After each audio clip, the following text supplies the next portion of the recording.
So, all right, welcome everyone. My name is Dr. Wesley Sanders, one of the psychologists here at Home Base. I'm glad to present Dr. Lipov today for our grand round. Dr. Lipov is a board-certified physician in anesthesiology and pain and the chief medical officer at the Stella Center. He's the founder of Erase PTSD Now and author of The Invisible Machine, The Startling Truth About Trauma and the Scientific Breakthrough That Can Transform Your Life. In 2006, he pioneered the use of stellate ganglion block for the treatment of post-traumatic stress disorder, a procedure that was initially approved by the US FDA in the 1920s to treat certain types of pain and circulation disorders. Today, thousands of Dr. Lipov's procedures are being done each year among special forces and the military at Fort Bragg alone. Please join me in welcoming Dr. Lipov and his presentation for today's grand rounds at Home Base. Thank you. Thank you for having me. Thank you very much. Well, it's an amazing place to be.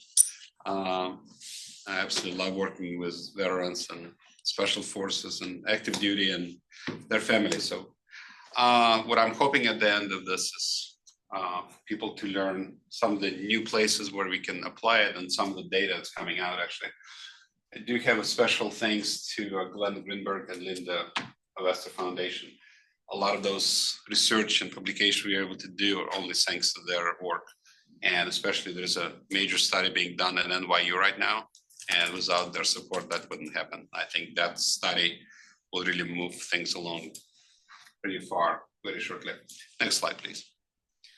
So the learning objective is to gain understanding the role of autonomic nervous system. I am pretty self-taught on autonomic nervous system. If you look at autonomic nervous system, people have not really been looking at it in detail since the 20s. There's a lot of interesting applications of that. So stellate ganglion block, obviously I know a fair amount about. It's interesting what other sympathetic system can do. It affects immune system in very interesting ways. Also, other psychiatric implications for stellate ganglion block. Some of the neuroscience mechanistics have been very interesting. The age reversal using stellate ganglion block, I think, is another area that's starting to come along now. Also, SOF method, which is ketamine and SGB combination to have synergistic improvement. Some of the things we talked about. We'll also talk about animal models. Anyway, with that, moving on. So point of intersection and mental disorders, autonomic nervous system. I think this is an interesting article just to see that people are starting to talk about it more and more. But the question is, what can you do about it, right? So I'm an invasivist. I stick needles into people. So there's a decent amount of things I can do about sympathetic nervous system. Next slide, please. So as a prelude, so there are there's a couple of ways to modulate sympathetic nervous system. One is by oral medications. Another one is invasive procedures. So alpha-2 presynaptic agonists such as Clonidine has been used for quite a while, and alpha-1 blocking agents such as prazosin has been used. The good thing about those agents, they do penetrate blood-brain barrier, and they can affect nucleus ceruleus, which is the seat of sympathetics. Next slide, please. So this is just a basic overview of what Clonidine does. So alpha-2 agonist, actually when you activate alpha-2 receptor, it's suppressed sympathetic nervous system, is useful to enhance sympathetic modulation.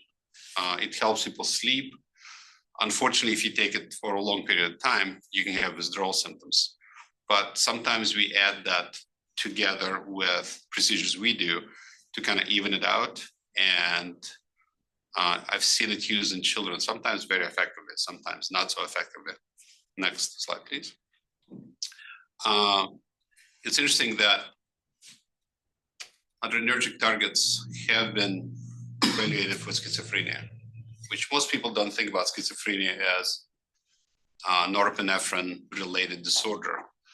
But it's kind of interesting that, at least from my perspective, since I'm not really taught in psychiatry, like I was talking to Dr. Insel, who is used to be head of NIMH, and he said, "How do you come up with those ideas?" I said, "Well, I'm not burdened by knowledge. I didn't know anything about psychiatry."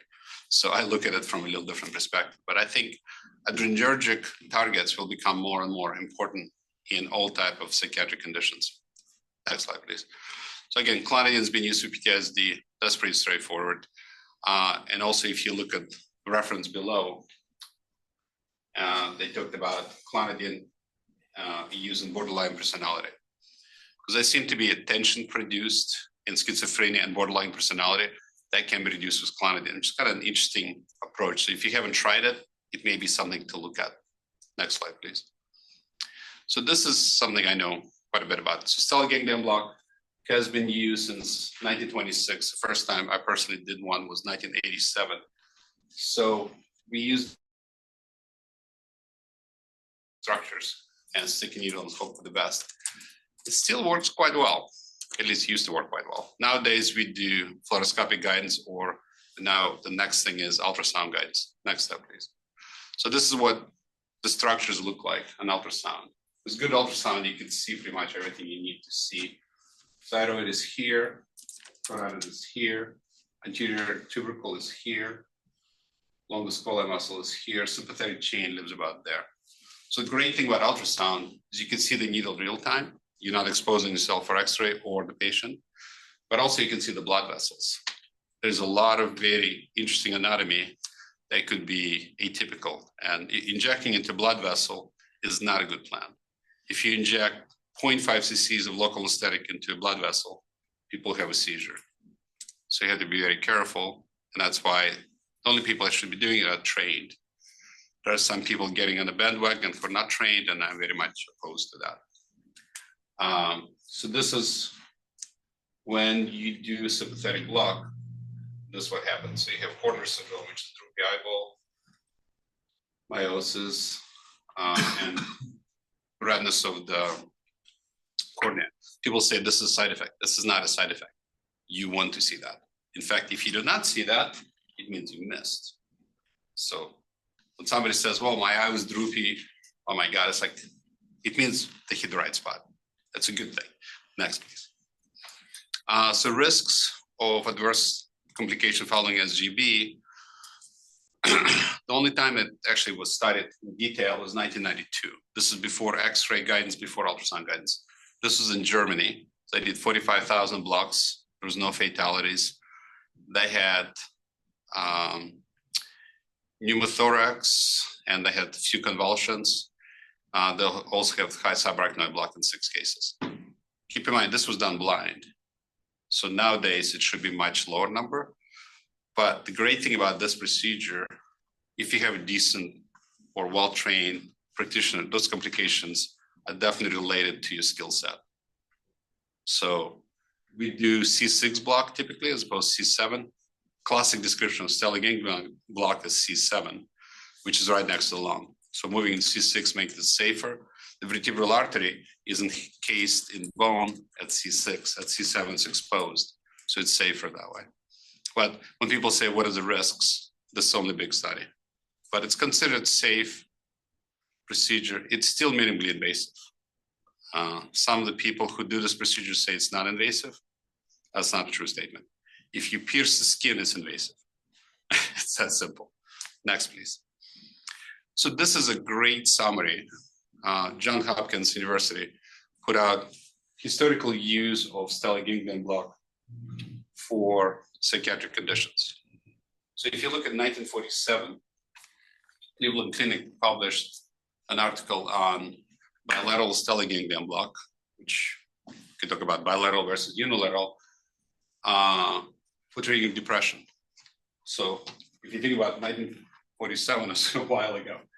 And then they also used 1955, they found that it worked for psychosis. But interestingly enough, it really wasn't utilized at all until I started doing it in 2008 for PTSD. And one of the most common questions people ask me, how do you even stumble on this? I mean, how did that happen? So what happened was that I had a patient that had severe hot flashes. I treated her neck pain, sent her to my brother to take care of hot flash, who's an internist, and he couldn't get hot flashes under control. So he said, well, you do this procedure, stellate ganglion block, for sweating of the hands and burning of the hands. That kind of sound like hot flashes, just the hand. why don't you try Stellate, take away the hot flashes? I was like, it's not gonna work. He said, you don't know it's not gonna work. So we did it and it worked. And we published on it. I mean, we were getting really good results. And then Chicago Tribune wrote a pretty aggressive article saying that I was an idiot and that I didn't know what I was doing. And the main reason was that I didn't know the mechanistics. So they gave me a lot of encouragement to read about why would it work for hot flashes. So during my research, I came across a paper from Finland in 1999 where they did T2 clipping, which is basically putting the lung out of the way, clipping sympathetic chain, and the hand sweats went away, but then also PTSD went away. So if you look at the anatomy, and I have some anatomical slides later, T2 ganglion is the highest ganglion in the thoracic spine to have sympathetic fibers come out of it. Then becomes stellate, and then goes to the brain. So that's all, took a little time to figure out. But once you understand that, I called up my brother and I said, send me a PTSD patient. And we treated him, and he was on his way to be admitted in psychiatric admission because he was abused, whatever. And he had a great response. And that's how this all started. Kind of weird, but that's how it is. Next, please. So this is just early history of stellate ganglion block. 2008 is the first time I've done one. Then there was another report by me and Dr. Mulvaney, who was ex-SEAL, and he was the first one to do it in the military institution. So he and I have been producing most of the papers since then. This is an interesting report by Dr. Alina, who's a psychiatrist, this paper in 2013. So it was a series of 4 people. One of those patients, his job was to drive dead bodies from Iraq to Germany. And then there was a couple of attacks on his convoy. It was absolute horror. He was trying to kill himself by drinking himself to death. So he had, I think, 4 or 5 psychiatric admissions. He was suicidal, blatantly suicidal for years. They did the stellate ganglion block. His PCL4 at that time dropped from 85 to 17, and his suicidal ideation went away, which is, I think it's pretty remarkable in one day. Next slide, please. So this is the latest article that was published in 2020 by Dr. Almstead. So this was based on N of 113. So it started at Fort Bragg, Lenchheim, Germany, and Tripler Hospital in Hawaii. And the idea was to do placebo-controlled stellate ganglion blocks, see if it worked. The problem with placebo, it's not possible to do the stellate. When you do the injection and you have an eye droop, the patient knows if there was an active substance or not. Nonetheless, so this is the best information we have right now. So this study basically showed that stellate ganglion block is twice as effective as placebo in military active duty personnel. So this was special forces, Green Berets, and people like that. There was an article before which I did not include because it's a terrible article, and that was written in the Navy. It was based on N of 42 people. They picked the people who were about to be discharged, and if they said they were better, they would lose $2,000 a month. So it's a highly prejudicial study. It was, the VA took a look at it and they said, that's not a study you want to be looking at because it's really was the wrong population. Plus it was poorly done, number of reasons, but people still throw that study there, but whatever. Next. So this is a kind of recent summary of 2021, and they talked about RCTs. So this article also talks about the study from the Navy. Again, I highly discourage that article. Like those who are interested in that, I'm happy to send you the official VA position on that study from 2017. What's interesting is some of the other things that we've seen. They have been reports of treating a schizophrenic patient from Japan with stellate, and the voices went away. So we'll talk about it in a second. Next, please. So one of the big things I'm interested in is primary and secondary PTSD. The reason being, my father had PTSD from World War II, and he gave it to my mother, who eventually took her life. So I had PTSD, she had PTSD, so I'm very interested in secondary PTSD.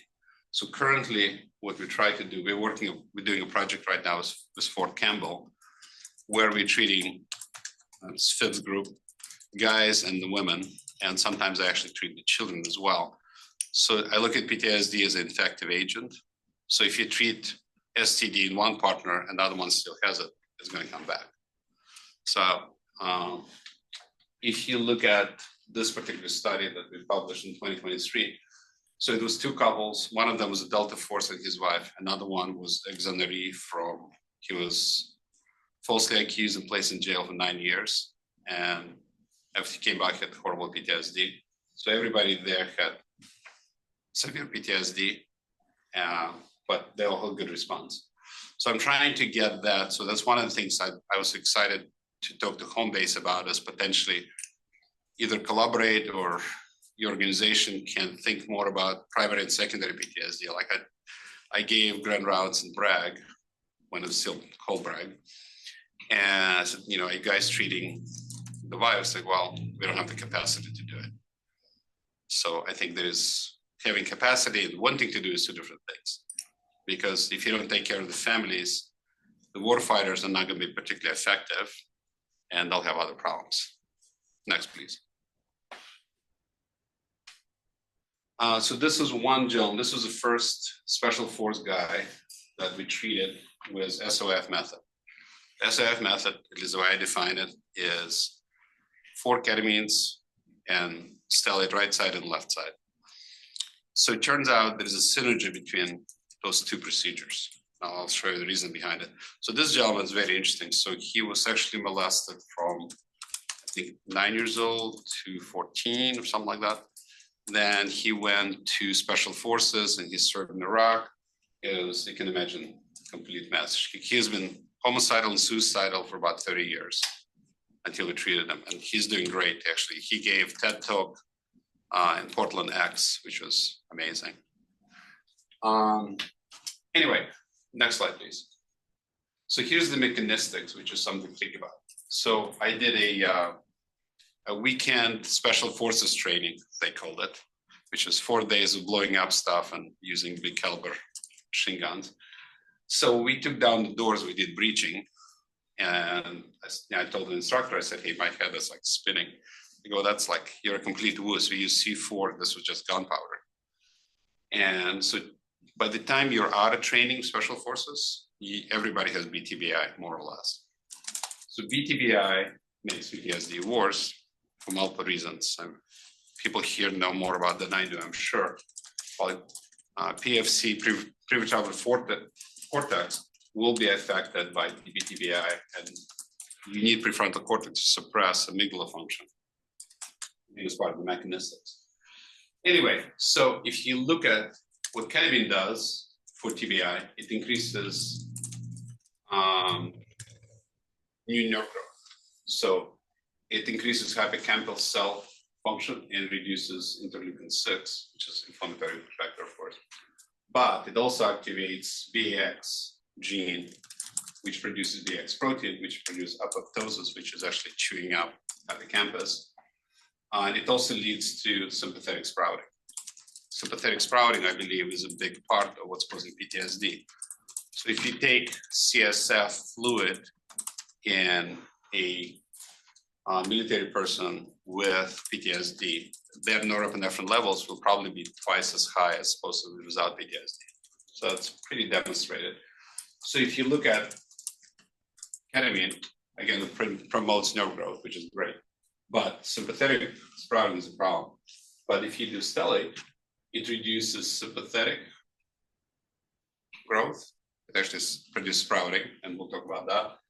But it also reduces BX gene. So apoptosis of hippocampus is not as compromised, which is, I think it'd be great. Keep in mind, hippocampus has inhibitory pathways to the amygdala. So you want to keep hippocampus as well functioned as possible. A, memory, B, suppression of amygdala. Next slide, please. So we followed this guy 1 more year. So this has been 2 years this is just coming out shortly, but this is now online. So now it's been 720 days. If you look at his depression scale, start 31, he's at 1 right now. His PCL, I'm not sure why it's not there, but I think it's around 10. And the rest of those measures, if you think about it, that's significant. So he had one SOF method 2 years out, and this is where he's at. So to me, if you have people with bTBI, which is probably a third of the people coming back from Afghanistan and Iraq, this is what you want to think about. It takes more time, but it's well worth it, because if you look at current therapeutics with bTBI, they can definitely need help. Next slide, please. This was an article written by Jim Lynch, who's ex-Delta medic or doctor, or both. He is, so he wrote an article about reduction of anxiety by half, which is kind of makes sense. Next. So suicidal ideation is something I've particularly been interested in because of my mother. But if you look at the article we published, this was 2024. So overall, there was a 43.8% reduction of suicidal ideation based on N of 254. That's a pretty decent number. The cool thing about Stellate, it works rapidly. The compliance is really high, and it's fast. Because if somebody comes in, they have a needle in their neck, it's not that big of a deal. You do one side and another side, and hopefully you can reduce suicidal ideation, which is consistent with Dr. Lena's report, if you think about it, from 2013. Next slide. So other indications. Oh, yeah, that's it. Next. Here we go. So this was a really interesting case from my perspective. So this was published in 2002. This was just a very brief case report. So this was a gentleman who was schizophrenic. He had nasty voices. He gets kicked off a horse, fractures his shoulder, left side. And then he got first ganglion block. His voices, which were nasty, became pleasant. And after the third block, they went away, which is interesting. But part of the reason I believe it happens because schizophrenia is partly at least amygdala responsible. You know more about than I do, but that's at least my understanding. And norepinephrine definitely has a part of schizophrenia function. Next, please. So the other part that's interesting, in fact, I was reading an article today that the immune system leads to depression. There is an immune component to it. So I wrote an article about stellate ganglion effect on immune function, which doesn't make sense if you think of it like, why would that possibly do it? I'll show you an interesting mechanism. But what's interesting, historically, the first time stellate was used was for asthma in France in the 20s, 1920s, no, 2020s. So there have been signs that interleukin-6 can drop. So one of the interesting articles was written in China where they looked at people who had TBI, not bTBI by car accidents. Half of them received stellate right after within 24 hours of TBI. The other half did not. And they followed them as far as TBI outcome and as far as interleukin-6. They measured 6 was primary focus. What they found is that right after the next day, I believe, after the block, interleukin-6 dropped significantly, while it didn't happen in controls. But long-term, TBI symptoms were significantly reduced in people with stellate. So when I was in Fort Bragg, I went to the Intrepid Center and I said, I think they have 100,000 jumps a year in that facility, which is a lot, and they have a lot of TBI. So my suggestion is to try to do a study trying to do stellate within 24 hours of TBI. So if you have a little more resources than I do, just a bit, I think it'd be a great thing to do because once people have TBI, this whole cascade starts, which is hard to reverse. But if you can do it within 24 hours, it's great. And compliance is high, right? Again, it's not that big of a deal. Most people, at least in special forces, I mean, I work with SOF from US and Canada. most of them already are kind of very on board with stellates, which is a good thing, in my opinion. So this is, I love neurotracings. Thank you. You read my mind. So the way they do it is you put retrorabies virus on, which is labeled, and then they go looking at different, where the connections occur. So it turns out if you put retrorabies into stellate ganglion, there is a direct connection to the spleen, bone marrow, and the thymus. If you think about it, that's most of the immune system. So you can see how that would affect it. So PTSD with stress doesn't really reduce or increase the immune system. It dysregulates it. So it's all over the place. You want it to have stabilized and you want it functioning better. But there have been a number of case reports where immune system were corrected using stellate. For example, ulcerative colitis, typically considered an autoimmune disease, have been treated successfully with stellate. They were able to demonstrate interleukin-6 reduction and symptomatology reduction, which, unless you think about this, makes absolutely no sense. Because you think you should do a ciliary plexus ganglion block, which I know how to do, but that's in the belly. But I think the problem starts at the neck and central. There's a central effect because locus ceruleus controls all the sympathetics, which is in the brain. Next. So schizophrenia, there is a relationship between interleukins and schizophrenia. So part of the effect of stellate may be directly in the immune system. I don't know.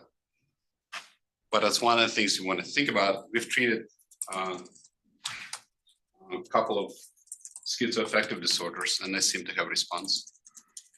But I haven't really published on that. It's not really a population I'm very comfortable working with. It's a complex population, shall we say. Next, please. We had a patient, this was a case report we published this year. So this gentleman was abused in Mexico. He came in and he had severe PTSD. We treated PTSD. He called us back 3 months later. He said, I didn't tell anybody, but I've been bulimic since I've been in my 20s, and he's in his 40s. All the symptoms went away, which is like interesting. Point is, there is a lot of odd little indications you can use. Besides PTSD, anxiety is pretty clear. I think schizophrenia will probably have some of it, but we'll see how it goes. Next, please. So one of the new amazing frontiers is biological aging and epigenetic clock. So I'm very much interested. I'm 66 years old. I'm doing evaluations for me. But there is some new literature that's coming out, and we've been working with UCLA using epigenetic clocks to see what is the aging and can you reverse it. So epigenetic clocks, the most accurate one currently is called Grim Age. It was developed by Dr. Harbath from UCLA. Next slide. So this is just definition of biological age. So there's a chronological age and biological age. So I had it done for me, for example. So my chronological age is 66, my biological age is 55.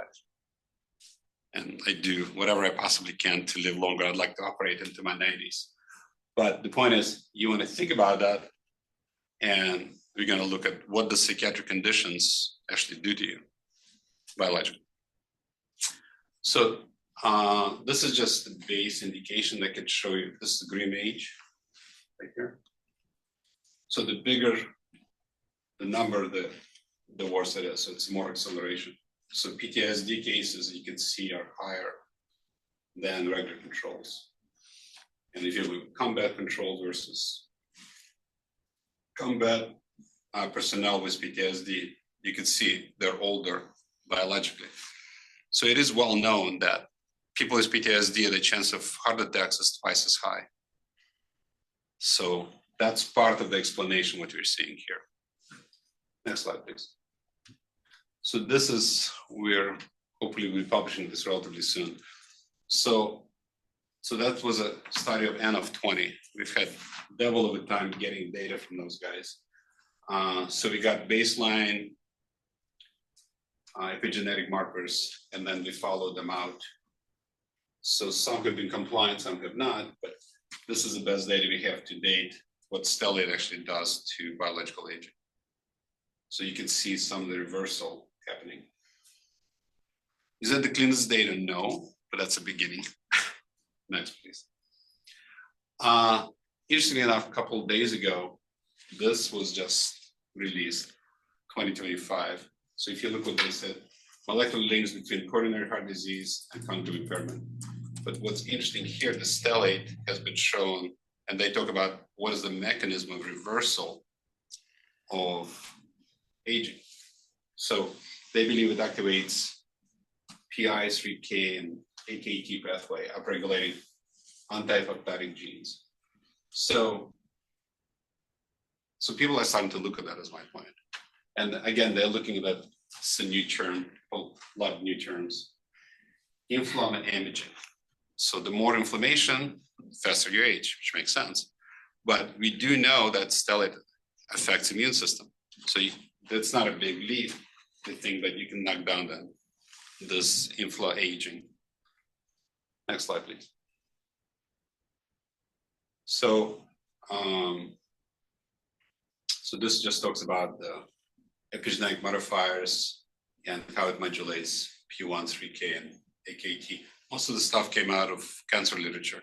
BX gene also is from cancer literature, but if you look at those genes, how they're working in aging, they seems to be working in that space. Next slide, please. Next slide. So this has been one of the big things that's like the reason people didn't want anything to do with stellate for hot flashes was you don't know the mechanistics. So this is the only complete study that was very brief. This was N of 8. Dr. Alkire did it and published in 2015. So they did PET scans before and after stellate on the most severe PTSD patient they could find. This was Long Beach, California. And they demonstrated right side amygdala deactivation, which is consistent with my theory. There's a big study being done, which I'm going to talk about at the end, in NYU. But I think once it comes out, it's going to be a big deal. Because there's FMR, we got all the trimmings there. We got functional MRI, we got CAPS, we got everything done there. Next. So this was a great study that kind of helped me understand what everything was. This was published in 2001. So basically, there was a retrograde study using the injected pseudorabies virus into stellate ganglion. They want to see what the connections were in the brain. And the connections that was pretty heavy was amygdala and insular cortex. So you can see why manipulation of stellate can do something to the amygdala. Next. So this is just some markings from there. Next. So if you're interested, those are some of the pictures from there. Those who are really into neurosciences kind of understand it to a certain extent, but not like the real neuroscientists. Next. So this is from my original theory 2009, where I was trying to understand why would stellate ganglion block work for pain, PTSD, and hot flashes. So I was trying to comment the commonality. So the commonality, next slide, please, is that NGF or BNGF is involved in all of them. If BNGF goes up, if you take BNGF and inject inside the rat brain, the fibers which is most sensitive to that growth, to that substance, is sympathetic fibers. So once you develop more sympathetic fibers, there's more norepinephrine. So as long as that's maintained, it becomes a problem. So the thinking is that BNGF or NGF gets transmitted to stellate ganglion here. And this sprouting is NGF dependent. So if you put local anesthetic in, it seems to reduce BNGF or NGF levels. And that leads to pruning, which is removal of reduction. So part of the big problem I'm trying to understand is why would a block that lasts 8 hours last for years? So I think there is a actually change in neurological structures, and that's why it can last. Next slide, please. So hopefully that's what happens. Calm person, no hot flashes. Next slide, please. So kind of one of the innovations for stellate has been doing a 2-level block. So C3 block and C6 block actually. So the history of that was kind of interesting. So I had a sniper who was a patient of mine for back pain. He came in and he was blatantly suicidal. I said, I'm going to kill myself. I said, let me put you in the hospital. He said, no, I don't want to. Anyway, so I did the block on him. I did a C6. And he's sitting there 45 minutes later, and he still says, I'm going to kill myself. And I was kind of pretty nervous at that point. So before I got into the PTSD work, I was lecturing in Norway, and I learned how to do C3 block. So I took him back and I did C3 block. And 5 minutes later, he was fine. He said, I'm not suicidal. Thank you very much. We followed him 5 years. He was fine. So I was trying to understand why would that happen? Because the way I was always trained is when you do CC block, it spreads everywhere. It's called the field block, but I don't think it's quite accurate. Next, please. So the explanation came actually from Dr. Moore, Stellate ganglion block. He wrote in the book 1951. So I'll show you a better picture of that. Next block, next. Yes. So basically, I think what happens is nucleus ceruleus, sympathetic fibers, preganglionic fibers leave nucleus ceruleus, go into stellate ganglion. So half of them here, go through vertebral artery and go to the amygdala right here in one spot of it, let's say. The other half goes up to superior cervical ganglia, goes to a different part of the brain, because the sympathetic fibers follow the vessel. So this is internal carotid right here. This is vertebral artery. So when I was doing just stellate ganglion block, I don't think I was hitting those fibers as much. So he needed more of a reset or reduction of those sympathetic fibers. I know this is kind of weird anatomy. Certainly as a pain fellow and pain attending, we've never really thought about it, because most people think of like CRPS, pain in the arm. We're talking about downstream effect always. Only recently people started thinking about central effect. But think about the cycle that can be set up. So there's trauma, there's activation of norepinephrine or nucleus ceruleus, but then you can go back, amygdala is activated again, and now amygdala activates nucleus ceruleus. So it could be a vicious cycle where people have really severe norepinephrine levels, and it could lead to a lot of sympathetic overdrive and a lot of what you see clinically. You can't sleep, hypervigilance, and so on. Next slide. So I had opportunity to do Stellate on a couple of dogs. You think about dogs PTSD. Turns out there's a lot of literature on that. So military dogs, about 25% of military dogs coming back from Iraq have PTSD. And then I actually did that. This was an accompanying dog who escaped and got stuck under a truck. And his symptoms, which is he couldn't sleep and he was very aggressive, were relieved. So I did the same thing on my kid's dog, and it seems to have worked also. So far I'm 2 for 2. Next, please. This is an interesting study done.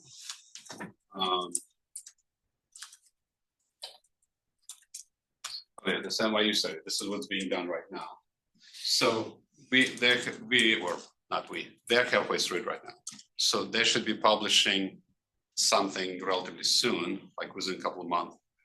And if you want to look up the clinical trial, numbers right there. But what's interesting is they found that, yes, stellate ganglion block is a lot better than placebo. What I'm waiting for them is that what does the FMR show? Because the hope is that amygdala deactivation will happen. The same thing Dr. Alkire seen, only on a bigger number. So N of the study is 150. But there's going to be the one presenting that. I just helped design it. I certainly wasn't part of it. Next, please. That's it. Thank you.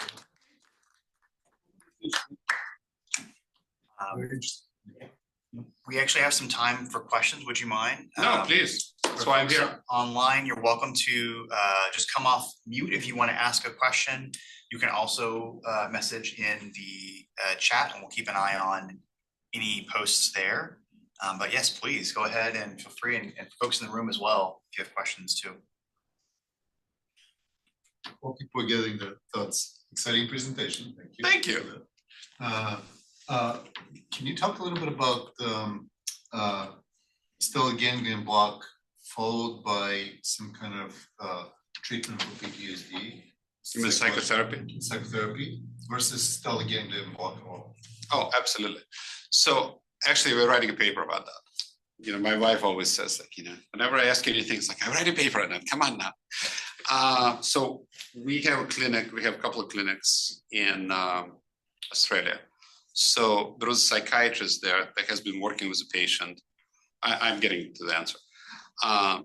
He was working in transportation. So his job, as he describes it, is taking dead bodies out of highways, basically picking up years. He became sad and depressed, and this like from the fires. Couldn't really make much progress. And then he had stellate ganglion block. And the next month following that, he had tremendous progress because he was able to calm down and all of that. So the bottom line is, I think Stellate is not designed to be standalone by any measure. It's meant to have appropriate psychological therapeutics following that. So one I personally have a problem with is exposure therapy. Because the reason being, again, I'm not a psychiatrist, but I've met a lot of soldiers or military personnel, warfighters, who really have tried to go through it and they just cannot do it. But I think CBT or things like that becomes much more effective at Stellate. So it opens them up and they don't have overreactivity. And it's not just military. So yes, I would highly suggest doing appropriate. So to me, an ideal therapeutic is you identify the people who are sympathetically overactive, and you can do it in PCL. Those are the ones you should try stellate ganglion block early, and then do an appropriate therapy afterwards. I also recommend meditation, physical activity, as well as appropriate psychological support. Absolutely. I think that's huge. You down-regulate the biology, and then the person can use this calmer state to correct.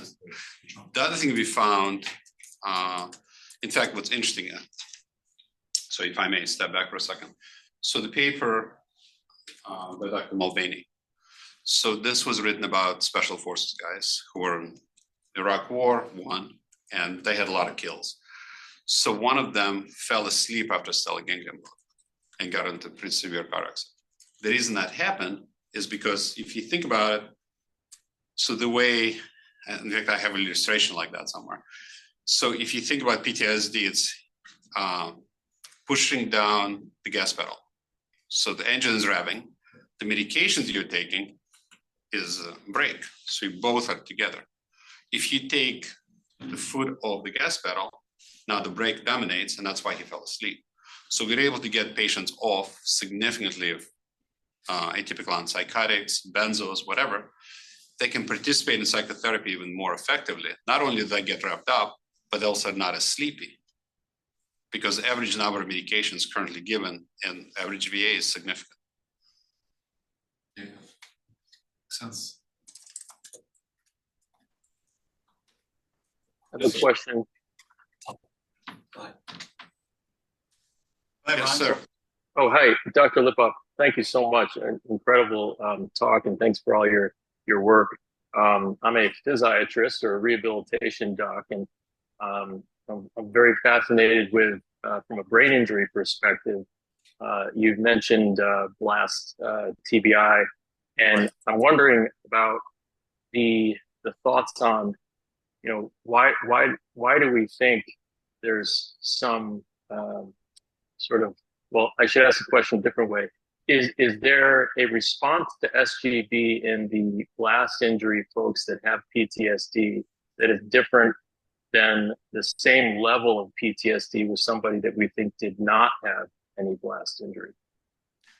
Let me just rephrase the question so I understand what you're asking, yeah. If you don't mind. So are you asking if you have a patient with bTBI, I assume that's a fair term, right? Yes. Blast traumatic brain injury, and PTSD. So as opposed to somebody did not have bTBI and just have PTSD by itself? Is that the question? Correct. Correct. So the answer, I think, is straightforward. I think bTBI definitely makes PTSD worse because you're losing prefrontal cortex. Also, you're losing hippocampus.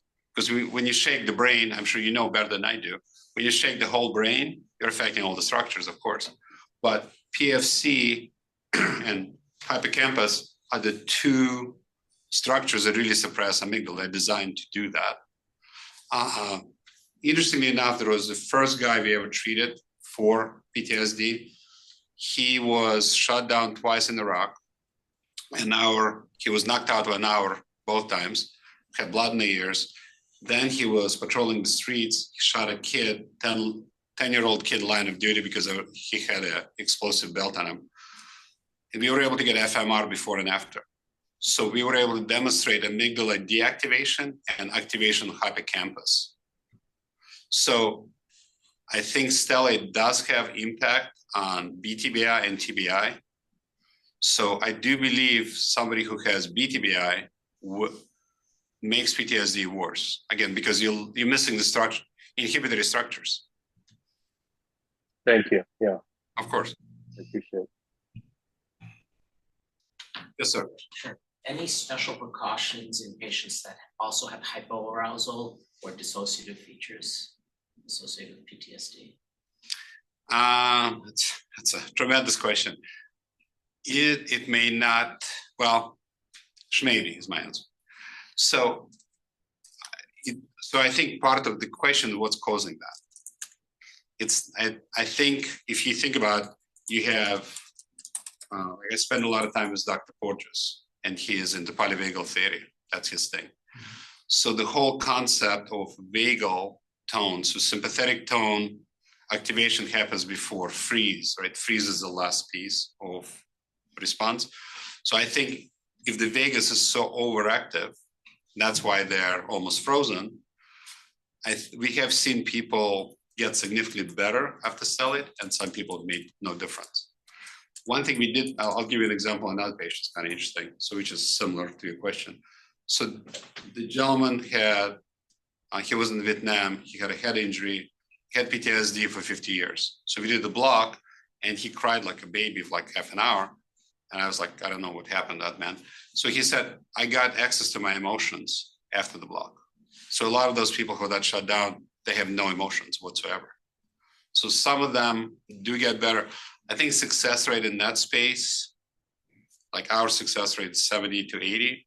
That's probably 50, 60, because I think their parasympathetic system is trying to do all it can, is trying to do the dive reflex, and that's a hard problem to solve. Cannot be done, but just not as effectively. Of course. Yes, ma'am. Denise asks, says, thank you for your wonderful presentation. Do you typically see results after one procedure block, or do some patients need more than one? How do you determine the difference? Oh, okay. So the question is, does it take one procedure or multiple procedures? Is that the question? Pretty much. So first of all, we didn't even talk about laterality yet. So we always start the right side. The reason we start the right side is because if you look at a number of studies, they show that the right-sided sympathetic dominance. So we do right side block, and if the patient feels a lot better, we stop. We never do bilateral blocks the same day. The reason being, when you do the block, it depends on a practitioner, right? I've done about 5,000, somebody who's done 2 is a different technical skill set. But no matter who does it, there is a chance of hitting radiculolaryngeal nerve or numbing it up. If that happens, there are 2 vocal cords. One of them will go to the midline.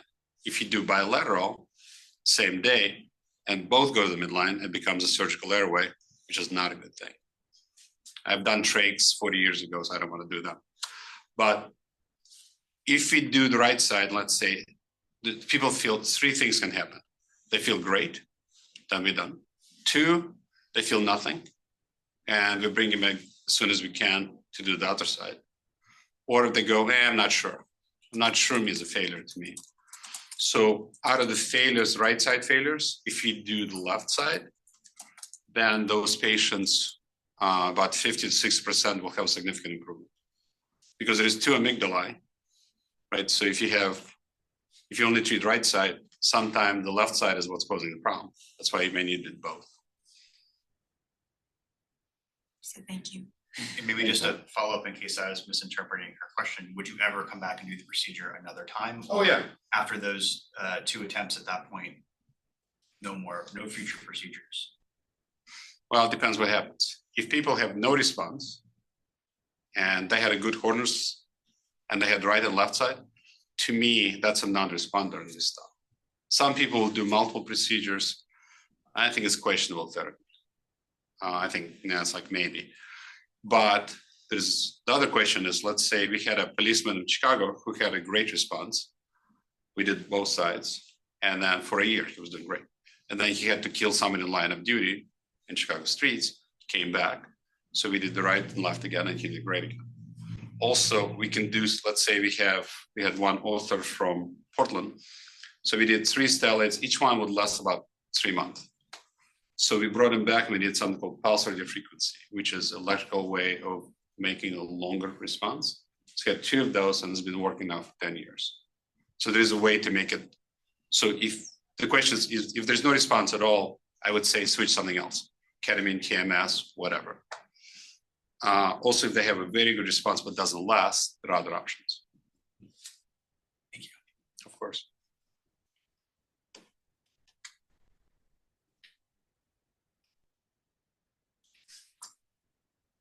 Any other questions?